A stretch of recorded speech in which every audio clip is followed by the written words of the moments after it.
அஸ்ஸலாமு அலைக்கும் JJ kitchen. இன்றைக்கி நம்ம கிச்சனில் பார்க்க போனோம்னா பாஸ்தா தான். பாஸ்தா எப்போவுமே கடையில் தான் வாங்குவோம். நமக்கு ஹெல்த்தாக இருக்குமான்னு நமக்கே தெரியாது. அதனால் இன்றைக்கி நான் வீட்டிலேயே என் பசங்களுக்கு ஹெல்த்தாக செஞ்சு கொடுத்துட்டேன்.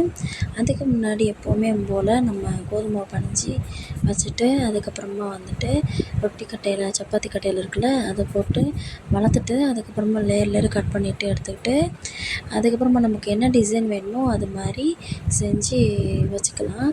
ஆனால் செய்கிறதுக்கு கொஞ்சம் டைம் தான் ஆகுச்சு. இருந்தாலும் பரவாயில்ல, செஞ்சிடலான்ட்டு செஞ்சாச்சு. ஆனால் செஞ்சு சாப்பிட்டு பார்த்தா சூப்பராக இருந்துச்சு. இப்போ பாருங்கள், எல்லாமே செஞ்சு வச்சாச்சு. கொஞ்சமாக மேலே மாவு தூவி விட்டுக்கலாம், ஏன்னா ஒட்டாமல் வரும். இப்போ தண்ணி கொதிச்சிருச்சு, நல்லா அவிச்சு எடுத்து தனியாக வச்சுக்கலாம். இப்போ ஒரு பேனை காய வச்சுட்டு கொஞ்சமாக எண்ணெய் ஊற்றி நல்லா வெங்காயம், தக்காளி, பச்சை மிளகாய் எல்லாம் போட்டு வதக்கி எடுத்ததுக்கப்புறமா கரம் மசாலா, மிளகாத்தூள் போட்டு கொஞ்சமாக சிக்கன் குழம்பு தூளும் போட்டு சோயா சாஸ் ஊற்றி உப்பு போட்டு நல்லா கலந்து விட்டுக்கலாம்.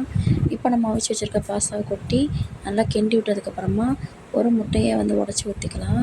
அதையும் நல்லா பொடி மாசு மாதிரி கிண்டி விட்டுட்டு தட்டில் சேவ் பண்ணிக்கலாம். சாப்பிட்டு பாருங்கள், சூப்பராக இருந்துச்சு. அதுக்கப்புறமா நிறைய திங்ஸ் எல்லாம் நம்ம கிச்சனுக்காக முடிஞ்சிருச்சு. அதோட ஷாப்பிங் பண்ண தான் போயிட்டேன். ஷாப்பிங் பண்ணிவிட்டு வீட்டுக்கு வந்தாச்சு. எப்படி இருக்காமன்னு சொல்லுங்கள். Bye friends.